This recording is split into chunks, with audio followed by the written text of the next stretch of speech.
Good afternoon, everyone, and welcome to episode 35 of the Rieg AD Wedding Show.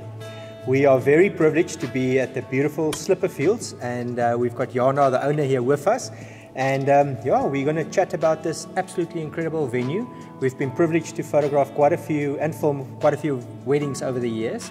But Jana, welcome to the show. Thanks for making time for us. Thanks for being here. No, it's exciting I was thinking this morning, the first wedding you guys did here was December of 2011 for Kerry and Warren's wedding. Yeah, that's right. That was the first time I met you. Yeah, so that's 9 years ago. Yeah, it's amazing that you actually could recall that. Yeah, but that was a beautiful wedding. It was a beautiful wedding. Now that they are 2 children richer. Yes, yeah. Very happy. Well, I think that's one of the amazing things of the industry we're in, is if you look back and you see the happy families and the families that grow over time, and we know that we all had a little part of it. We didn't put them together. We just made it possible for them to share a magical moment. So I think Jana, explain to everyone, how did this venue start? I mean, so Slipperfields is on our family farm.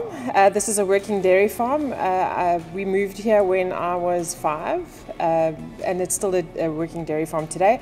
But before my dad started with the dairy, he had a transport company. And this building was his workshop. Okay. Yeah, so that's why the building was here. And he had the transport company for quite a number of years, and then he decided to let that go because it was more transport than transport.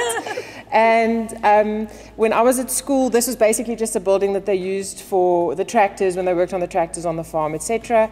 And I think I was about my matric year that I said to my dad, we should do something with the space. And he said to me, he thinks it's a terrible idea. Who would want to actually use the space out in the sticks, you know? Anyway, so sort of let go of that idea, went overseas went overseas for quite a while. And when Rieg and I got engaged, I said to my dad, I'd like to get married on the farm.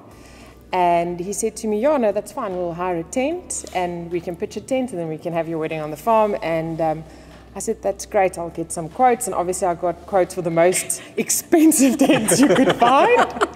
And then he said to me, yeah, hell, that's a lot of money for one day, you know, just for a tent. Maybe we should slap some paint on the workshop. And I was like, no, I've got you. Anyway, so my idea was basically initially with the venue to just have it as a rustic old barn and just paint it, you know, not much fiteriasis. Yes. And then I took my dad to a local wedding expo at a venue that's unfortunately closed now, but and that was 10 years ago. And I took him to an expo at another wedding venue, and we walked in there, and then he said to me, our venue will be way better than this one. Yeah, to success. Okay. Got him. He's obviously got a lot of ideas, and I could see like it ticking in his head, you know. My goodness. So initially we wanted to keep it plain and simple, and because we wanted to do it for our wedding, we had a certain amount of time to do it within. My sister got married that year in March at another venue of people you know quite well, at Lombardini. She got married there. So we waited for her wedding nuptials to be over before we started planning ours here. And then we started working, and within 3 months, renovated the building. Oh my goodness. Yes, built a chapel. Well, the chapel was also a storeroom that we renovated, put a roof up, put the terrace in.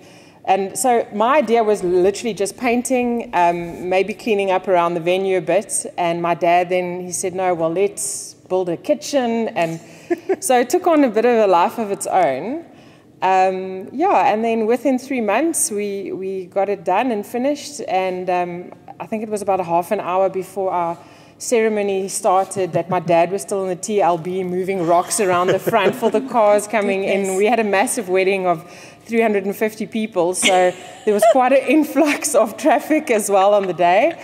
It is actually, I actually shouldn't tell everyone this, but it was such a crazy time that the morning of my wedding, of our wedding, I went into town to have my hair done, and my sister did my makeup. And we were running so late with everything else still going on, painting and things, that I didn't even actually have a bath the morning of my wedding. It was so bad.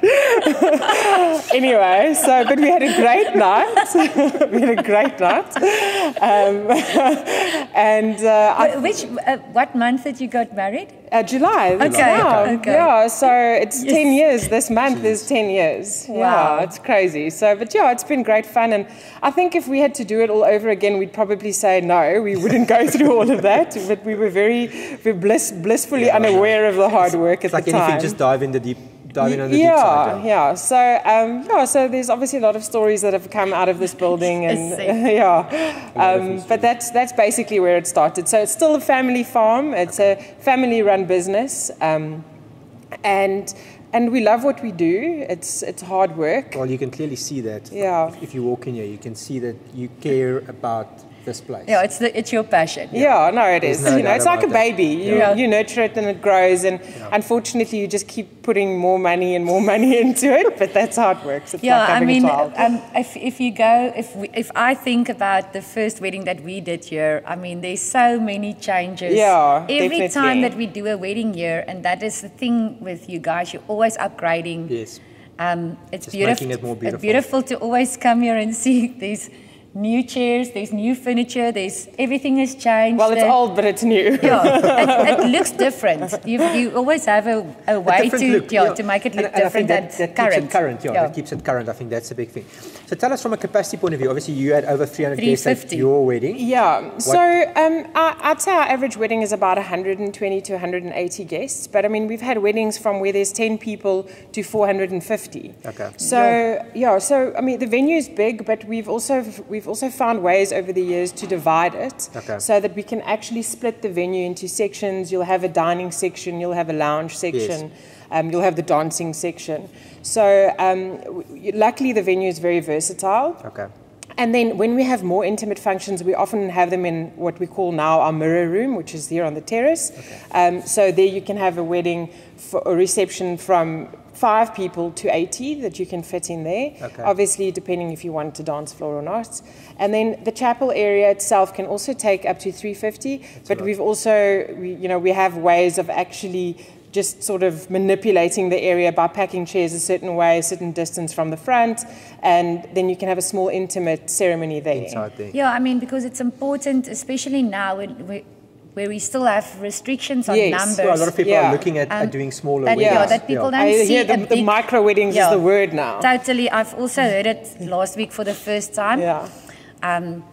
That's a new buzzword. Yeah, micro weddings. Hashtag micro weddings. Yeah. What's interesting for me in the chapel, you say the chapel can handle up to 300? 350. Because often at the venues we see that the venue can handle quite a lot of people, but the chapel is limited to 100 or 150 people. But that was when we started with the renovations, although everything was very sort of last minute with our building, one thing that I sort of wanted was the fact that we have a chapel that's big enough, that we have an undercover area so that if it's bad weather, people can move straight from the chapel into the holding area, all undercover. They don't have to go outside. And then into the venue. Yes. And then the other thing that's quite important for me, especially when I go to weddings, is that the bar area should be inside the venue. Because when it's not, you end up being outside the whole night all the time, you know?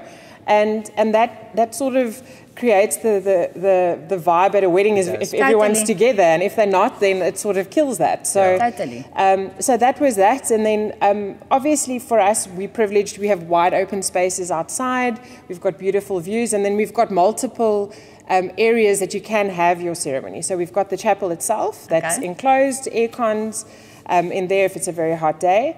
And then outside in our garden, you can have a ceremony out in the garden area. And then we have our forest chapel across the road, which is just under the Lady Slipper Mountain. Yeah, that's another thing. I mean, the views are spectacular here. Yeah, I mean, we're very so close lucky. to Lady Slipper. Yeah. And I mean, the photo opportunities, we know, I mean, just on the farm. You don't even have to leave. Everyone loves the cows. Yeah. I mean, I think so do we. That's our thing. That is so a signature look for Slipperfields is a bridal couple with the cows in the background.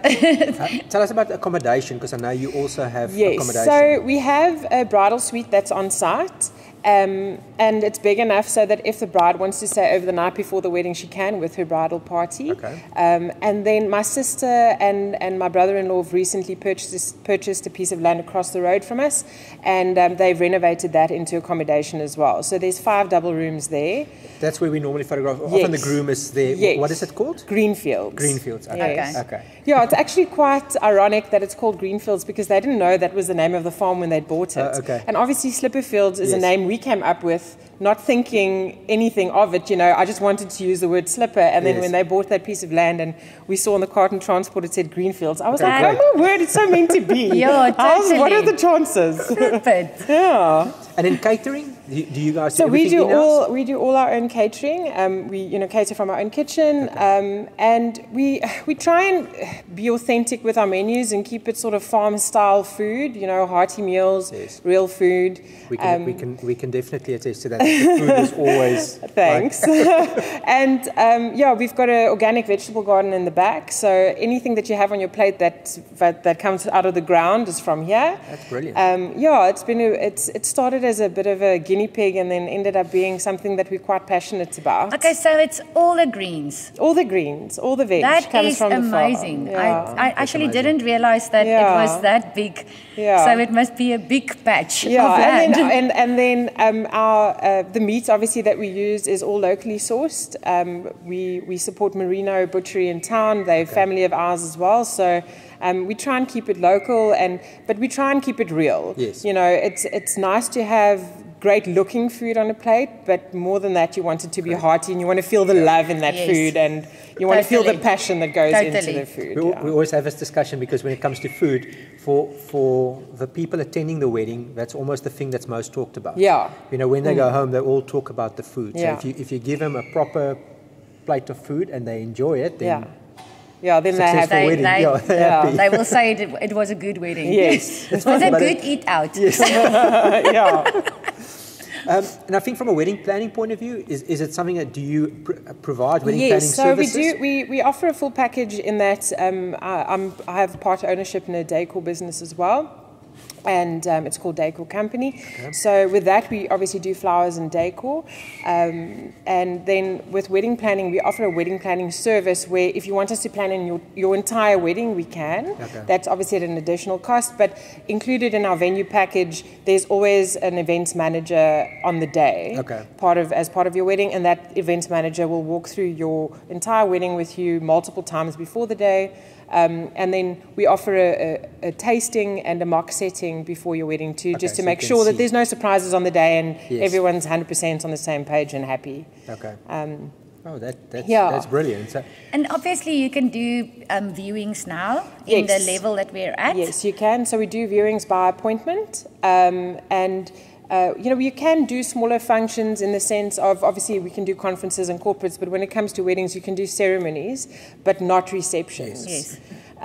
So this is a tough time for everyone, but we've encouraged our brides who really want that wedding of having a lot of people around them and celebrating with all their loved ones, that let's rather postpone to a different date next year. It's at no cost to them. Yes. No extra cost whatsoever. We're keeping the venue pricing the same, and obviously we'll try and keep all the food and alcohol pricing the same as well when it comes to drinks and that too. So, it's a strange time, but I think if we've learned anything out of this time, it's to just be a good person and understand where someone else is coming from as well. Totally. I think we all have our own unique challenges. I mean, everyone is struggling. I think there's very few people in this current situation that is not feeling the pinch in one or the other way. I mean, and we're totally not in control of it. No, you're not in control. And that we must understand. We must be understanding of it. Well, Jana, I think what I wanted to ask is, you've been doing this for a long time. So what would be your best advice to a bride or a couple starting this planning journey?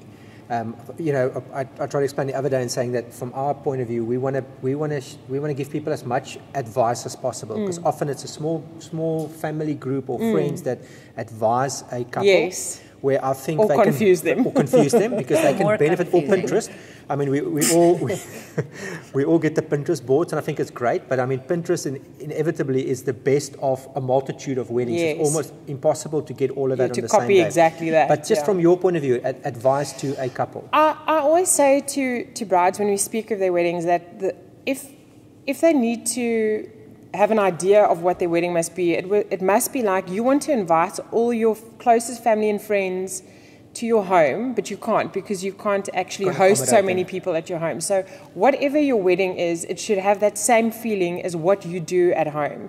So your wedding theme, the way you do things, people should feel like they know you when it's your wedding day. It shouldn't be something completely different to who you are. Love it. That's brilliant. So love it. that's how I see it. And I think for us with the venue, with Slipperfields, it was about creating a space that's so versatile that it can fit in with anyone's idea of what their wedding should be. But I think your wedding should only speak of who you are as a couple and your personality. Yeah, and be real. It should be real. So, and I think often with planning, what happens is people get so caught up in some ideas. They lose themselves and they forget what the day is actually about. And then you become uptight and stressed. And where it you should becomes about actually the timeline. Exactly, where you should actually just have a great big jewel and enjoy the day, and share it with your family and friends. That's what it's supposed to be about. Yeah, it's probably the best advice. That's wonderful advice. I've done this a couple of times. Wonderful advice.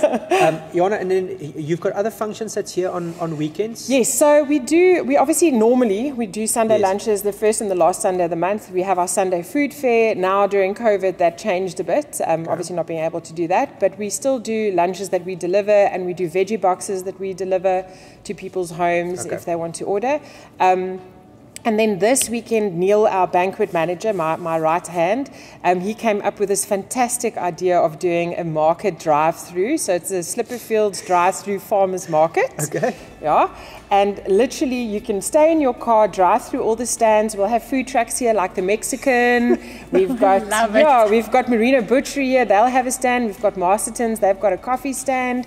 We've got Wild Hive Honey. We've got so many people that'll be here on the day as exhibitors, and then the cars literally drive through the stands. They can park, so you can park and eat, and then they'll bring your items to you if you don't want to wait at their stand, or you can just have a little bit of a loop and around you go, and it's an afternoon for anyone. And we have a great sponsor from Tavcor in William Moffat, and VW Tavcor, and they are paying for the first 100 cars that comes through the gate. That's brilliant. Yeah. So it's this Saturday? This Saturday, the 4th of July. And what time is it? From 10 until 3. Okay. Yeah. And we'll make sure to put that information down below. Yes. Yeah. And make sure on social media that we share the dingus out of it. Yeah. We'll have picnic spots as well. So if someone wants to get out of their car, they can go and park. But that info will be on our Facebook page. Okay. So it's just a day for the family to do something that's different. At least they can look at the cows and look at the mountain, you know. Get outside. And not in their own yacht. Yeah. How's the weather prediction for Saturday? I don't know. We'll check later. But it doesn't matter. We'll check it out. Yeah. Luckily, you've got your car if it rains. Yes. True. You can stay in your car. Story. Yes. Well, Jana, thanks very much. If there's anything else that you want to add from your side? No, well, I just thank you for being here. I think it's a great initiative what you guys are doing, and it's good for the industry. And if there's anything I think that we can share with others is that we need to be positive, and we need to try and support each other in this time. And it's tough for us all, but the fact that you're so positive about what you do is obviously going to rub off on the rest of us. So thanks. Thanks. We appreciate it as well. Thanks, Thank you very much. Okay. Are you going to say goodbye? Yes, I will.